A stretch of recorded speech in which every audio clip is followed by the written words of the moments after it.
नमस्कार, welcome to career 247। मैं हूं प्रशांत धवन। नाउ पिछले कुछ दिनों में पाकिस्तान को अगर एक मिसाइल ने मैक्सिमम डैमेज पहुंचाया है तो वो है ब्रह्मोस। आप देखोगे चाहे जैश ए मोहम्मद के हेडक्वार्टर्स हो या फिर आप अगर ये लश्कर ए तैयबा के कैंप्स हैं, जो इनके ये एयर बेसिस हैं, हर जगह आपको ब्रह्मोस के डैमेज की छाप मिलेगी। BrahMos missile was here.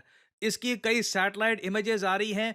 American Europeans आज के समय प्रॉपर डिटेल्ड थ्रेड्स बना रहे हैं इस पर कि किस तरीके से बिफोर और आफ्टर का दृश्य दिख रहा है पाकिस्तान में, और हमारे जो प्रिसिशन स्ट्राइक्स हुए हैं और पाकिस्तान के जो एयर बेसिस हमने डिस्ट्रॉय किए हैं, वहां पर भी आप अगर देखो तो ब्रह्मोस का क्रिटिकल रोल रहा है। ब्रह्मोस ने ऑल ओवर पाकिस्तान तबाही मचाई है and this is a well documented fact. और सबसे फनी बात पता है क्या है? साल 2022 में ना भारत ने कोट एंड कोट गलती से ब्रह्मोस मिसाइल मार दिया था पाकिस्तान को। उस वक्त कई पाकिस्तान के डिफेंस एक्सपर्ट्स ने ये क्लेम करना स्टार्ट कर दिया, अच्छा अब तो हम देखिए जो ब्रह्मोस मिसाइल का डिब्री है, जो इसका मलबा है, हम इसको स्टडी करेंगे, हम भी ब्रह्मोस बनाएंगे, ब्रह्मोस का तोड़ निकाला जाएगा, रिवर्स इंजीनियरिंग होगी। तो देखिए, ना ब्रह्मोस की रिवर्स इंजीनियरिंग हुई, ना इनको आज तक समझ में आया है कि ब्रह्मोस को रोकते कैसे हैं। ना 2022 में रुका था, ना 2025 में रुका है। और इसलिए हम देख रहे हैं कि डीआरडीओ के ऑफिशियल्स प्राउडली कह रहे हैं ब्रह्मोस को इंटरसेप्ट नहीं किया जा सकता। ब्रह्मोस एक सुपरसोनिक मिसाइल है। मैं अभी भी हंस रहा हूं, वो पाकिस्तान एयरफोर्स का कौन सा आदमी था, वो कहता है जी हम हाइपरसोनिक को रोक सकते हैं। मतलब आप इमेजिन करो थिंकिंग, सुपरसोनिक मिसाइल तुमसे रुकता नहीं है, ड्रोन तुमसे रुकते नहीं है। और ब्रह्मोस के बारे में तो मैं आपको ये बता दूं, ये एक बहुत ही ज़्यादा यूनिक सुपरसोनिक मिसाइल है। और इसलिए आप देखोगे चाहे फिलीपींस हो चाहे कई और देश हो, सब लोग ब्रह्मोस को लेकर बहुत इंटरेस्टेड रहते हैं। और आप देखोगे जो तबाही ब्रह्मोस ने मचाई है पाकिस्तान में, उसके बाद ना ब्रह्मोस के stocks they are going to be strong. मतलब लिटरली बहुत सारी सेल्स होंगी, कई कंट्रीज ब्रह्मोस को परचेज करना चाहेंगी इन द फ्यूचर। और कोइंसिडेंस देखिए, अब भारत ब्रह्मोस भी और ज्यादा प्रोड्यूस किया करेगा। हमारे रक्षा मंत्री ने यह कहा है कि अब लखनऊ में भी सिंस ब्रह्मोस की मैन्युफैक्चरिंग हमने यूनिट ओपन कर दिया है, तो लखनऊ से भी हम 100 से लेकर 150 मिसाइल हर साल प्रोड्यूस करने वाले हैं। और यह भारत के लिए बड़ा एडवांटेज है, क्योंकि याद रखिएगा ब्रह्मोस ना सिर्फ एक सुपरसोनिक मिसाइल है, ये एक यूनिवर्सल प्रिसिशन स्ट्राइक मिसाइल है। मतलब कि लैंड से जमीन पे आपको हिट करना है, ब्रह्मोस आप यूज कर सकते हो। सी से आपको लैंड पे हिट करना है, ब्रह्मोस आप यूज कर सकते हो। इवन एयर प्लेटफॉर्म से इस बार हमने बताया जा रहा है सुखोई से बहुत सारे ब्रह्मोस लॉन्च किए हैं। It is universal precision strike missile. और जो Uttar Pradesh defence industrial corridor है, जिसके 6 मेन नोड्स हैं, लखनऊ, कानपुर, अलीगढ़, आगरा, झांसी और चित्रकूट, इसकी जो लखनऊ यूनिट है ये असेंबल और टेस्ट करेगी ब्रह्मोस क्रूज मिसाइल्स को। और उसके अलावा जो नेक्स्ट जनरेशन एनजी वेरिएंट्स होंगे वो भी यहां पर प्रोड्यूस किए जाएंगे। और भारत सरकार ने ब्रह्मोस से रिलेटेड एक वीडियो भी करी है रिलीज। ये वीडियो मैं आपको दिखाना चाहता हूं। ब्रह्मोस 21वीं सदी की अतुलनीय प्रिसिजन स्ट्राइक मिसाइल, जिसे भूमि, समुद्र और हवाई प्लेटफॉर्म से बड़े स्टैंड ऑफ रेंज से दिन रात और हर मौसम में दागा जा सकता है। ब्रह्मोस भारतीय सशस्त्र बलों के लिए प्रथम पसंदीदा हथियार बन गई है। यह यूनिवर्सल मिसाइल आधुनिक युद्ध क्षेत्र में बहुभूमिका, बहुलक्ष्य और बहु प्लेटफॉर्म लॉन्च क्षमताओं के साथ एक प्रमुख फोर्स मल्टीप्लायर के रूप में स्थापित हो चुकी है। भारत और रूस की सर्वश्रेष्ठ तकनीकी क्षमताओं का उपयोग करते हुए ब्रह्मोस एरोस्पेस ने दुनिया में सबसे कम समय में एक अद्वितीय उत्पाद तैयार किया है। 12 जून 2001 को अपनी पहली सफल लॉन्चिंग के बाद से ब्रह्मोस ने विभिन्न प्लेटफॉर्मों से अलग अलग परिदृश्यों में 100 से अधिक परीक्षणों का विश्व स्तरीय रिकॉर्ड बनाया है, जिसमें इसकी सफलता दर सर्वोच्च रही है और इसकी श्रेष्ठता प्रमाणित हुई है। साथियों, हर भारतीय को गर्व होता है जब वो सुनता है कि भारत में बनी ब्रह्मोस मिसाइल अपनी कैटेगरी में सबसे घातक और सबसे आधुनिक मानी जाती है। कई देशों के लिए ब्रह्मोस मिसाइल उनकी पसंदीदा चॉइस बनकर उभरी है।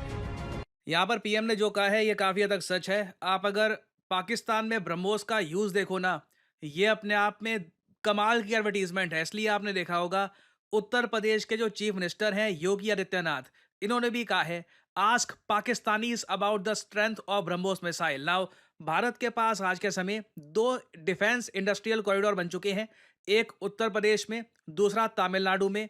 जो यूपी में अब हम ब्रह्मोस प्रोड्यूस करेंगे, ये इंडियन मिलिट्री को भी लगातार सप्लाई प्रोवाइड करते रहेंगे और कल को अगर हमें एक्सपोर्ट करने हैं ये मिसाइल, तो ये भी हम कर पाएँगे क्योंकि जो भी आपका बायर है वो ये भी चाहेगा कि जो डिलीवरी है मिसाइल की, ये टाइमली हो। अगर आप ये कहोगे कि मिसाइल 5-6 साल बाद डिलीवर होगा, तो तब तक वो टेक्नोलॉजी थोड़ी बहुत ऑब्सोलीट भी हो सकती है। नए टाइप के मिसाइल आ जाएँगे, कॉन्स्टेंटली आपको पता होगा डिफेंस में इनोवेशन होती रहती है। तो लखनऊ का जो ये ब्रह्मोस यूनिट है, this is a big boost for India's defence industry. और आप लोगों ने एक बात नोट करी होगी, वेस्टर्न मीडिया ना, कोई भी अगर पाकिस्तानी सोर्स, सूत्र, कोई ऑफिशियल कंफर्मेशन भी नहीं, कोई पाकिस्तानी सूत्र अगर ये बोल देता है ना इनका कि जी इन लोगों ने रफ़ाइल गिरा दिया है या फिर S-400 डिफेंस सिस्टम को इन्होंने डिस्ट्रॉय कर दिया है, वो लोग उसको पब्लिश कर देंगे। जबकि इंडिया के पास प्रॉपर एविडेंस है, वीडियोज़ अवेलेबल है, पाकिस्तानीज़ ने खुद वीडियो शूट करी है कि कैसे रावलपिंडी में ब्रह्मोस ने डैमेज किया है,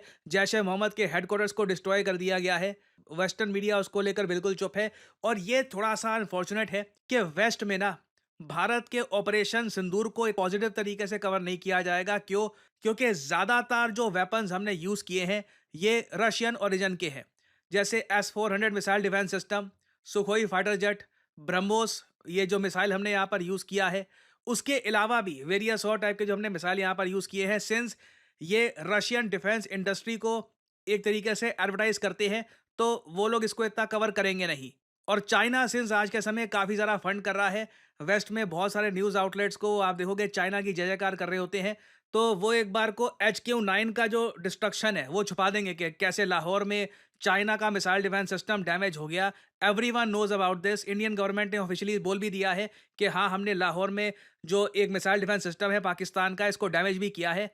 ये ग्लोबल डिफेंस इंडस्ट्री की सेल को लेकर जो रेस चल रही है, इस वजह से ब्रह्मोस को जो जेन्युइन क्रेडिट मिलना चाहिए इंटरनेशनल मीडिया में, वो मिलेगा नहीं। उल्टा काफ़ी जगह आप देखोगे वेस्टर्न मीडिया भारत को अटैक भी कर रहा होगा। अभी वैसे रिपोर्ट्स आ रही है कि पाकिस्तान का जो एक न्यूक्लियर स्टॉकपाइल का जो एक एरिया था, वहाँ पे भी ब्रह्मोस लगा है और रेडिएशन की भी कुछ वहाँ पे रिपोर्ट्स आ रही हैं। तो अभी खैर पता लगेगा कि वहाँ पे हुआ क्या है।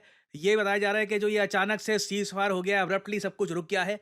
इसके पीछे एक बड़ा रीज़न ये भी है कि इंडिया ने जो एयर बेसिस को अटैक किया था ब्रह्मोस से, उनमें से एक एयर बेस में पाकिस्तान के न्यूक्लियर वेपन्स भी थे और पाकिस्तान उसके बाद बहुत अलर्ट हो गया था। वो धमकियाँ दे रहे थे कि हम देखिए न्यूक्लियर वॉर कर देंगे, फिर धमाके होंगे, न्यूक्लियर वॉर शुरू हो जाएगी। फिर यूएस भी काफ़ी घबरा गया और सडनली हम देख रहे हैं कि उसके बाद डोनाल्ड ट्रंप ने भी ट्वीट कर दी थी कि मिलियंस ऑफ लोग मारे जाएँगे। हालाँकि मुझे एक बात यहाँ पर ऐड करनी पड़ेगी। ट्रंप ने जो इनिशियली ट्वीट करी थी ना, जहाँ पे ये लिखा था कि मिलियंस कुड हैव डाइड, जो मैंने प्रीवियस वीडियो में बताया था कि ट्रंप ने ये बात लिखी है। ट्रंप ने ये ट्वीट करी तो सही, और ये ट्वीट सोशल मीडिया पे हर जगह अवेलेबल है। ये वहाँ पे आप देख पाओगे कि millions of good and innocent people could have died. ये सीधा-सीधा संकेत है कि न्यूक्लियर वॉर हो सकती थी, न्यूक्लियर वेपन यूज़ हो सकते थे। ट्रंप ने कुछ समय के बाद ये ट्वीट डिलीट कर दी और उसके कुछ मिनट्स के बाद ये पोस्ट फिर से कर दी गई। It's very weird. और उसके बाद हम देखते हैं कि व्हाइट हाउस के जो स्पोक्समैन है वो भी यहाँ पर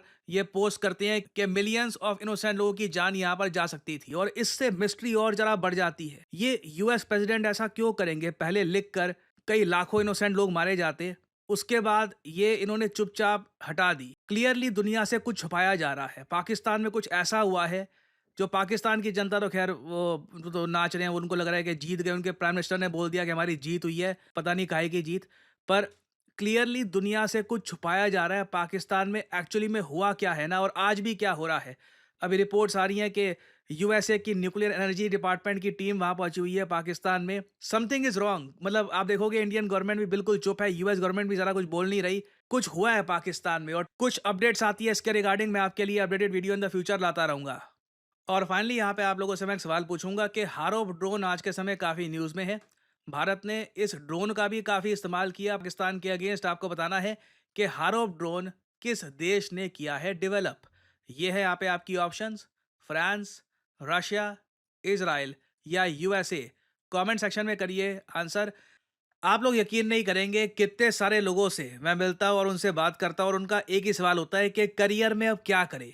यू नो व्हाट, मुझे मैथमेटिक्स इतना अच्छा लगता नहीं है, कोडिंग वगैरह सीखने में मेरा मन नहीं लगता, मुझे कुछ और एक मतलब क्रिएटिव जॉब जहाँ पे मैं अर्ली स्टार्ट कर सकूँ वैसा कुछ सजेस्ट करिए। वेल, मैं यहाँ पे आपको बताना चाहता हूँ डिजिटल मार्केटिंग के बारे में। डिजिटल मार्केटिंग के अंडर आपका करियर कैसा हो, इस फील्ड के अंडर आप बन सकते हैं डिजिटल मार्केटिंग असिस्टेंट, आप बन सकते हैं एक एसईओ राइटर, आप बन सकते हैं सोशल मीडिया स्पेशलिस्ट, आप बन सकते हैं एक एसईओ मैनेजर, एक कंटेंट मैनेजर। डिजिटल मार्केटिंग के अंडर आपको जॉब मिल सकती है वेरियस सेक्टर्स में और ये जॉब्स लगातार बढ़ती जा रही हैं। एंड सिमिलरली आप देखोगे डिजिटल मार्केटिंग के जो कोर्सेज हैं ये भी दुनिया भर में, चाहे यूएस हो, यूरोप हो, हर जगह ये कोर्सेज बढ़ते जा रहे हैं। और आप एक बात नोट करिएगा, ज़्यादातर जो ये कोर्सेज हैं बहुत ज़्यादा महंगे होंगे, सिर्फ इंग्लिश लैंग्वेज में होंगे और ये कोर्सेज बहुत छोटे होते हैं। 2-3 महीनों में ना हो गया कोर्स हो गया आपका, आपको बस आगे भेज दिया जाएगा। जबकि करियर 247 आपके लिए लेके आया है एक state of the art digital marketing course, जहां पे आपको मिलती है द बेस्ट फैकल्टी। आप लोग ऐसे प्रोजेक्ट्स पे काम करेंगे जिससे आपको मिलेगा जेन्युइन एक्सपीरियंस, आपको जॉब ढूंढने में भी हेल्प करेगा करियर 247 और एक प्रॉपर करियर गाइडेंस भी आपको मिलेगी हमारे कोर्स में। लैंग्वेज होगी इंग्लिश, कोर्स की जो वैलिडिटी है ये 1 साल की होगी। वैसे आपका कोर्स 6 महीने में खत्म हो जाएगा, आपको मिलेगा एक सर्टिफिकेट और आप स्टार्ट कर सकते हैं अपनी journey in the world of digital marketing. आप अगर 18-19 साल के भी हैं, ग्रेजुएशन नहीं करी, तब भी you can begin your journey as a digital marketing assistant और धीरे धीरे एक्सपीरियंस गेन करके आप अपनी लाइफ में आगे बढ़ सकते हैं। सो एनरोल करने के लिए आपको करना क्या है, सिंपली जाइए इस वीडियो के कमेंट सेक्शन में, पिन्ड कमेंट में आपको मिल जाएगा ये link, start your digital marketing journey now. और यहाँ पे आपको करना है इस लिंक पर क्लिक, आपके सामने खुल जाएगा ये पेज। इधर अपना नाम, ईमेल आईडी, फोन नंबर और ऑब्वियसली डिस्काउंट कोड यहाँ पे डाल देना PG10, ताकि जो प्राइस है इस कोर्स का इससे बहुत ज्यादा कम प्राइस में आपको ये कोर्स मिले। अगर आप कोड डालना भूल जाओगे तो प्राइसेस आपको काफी इंक्रीज मिलेंगे यहाँ पर। So always enter the code PG10 and simply apply, that's all I am saying, simply apply.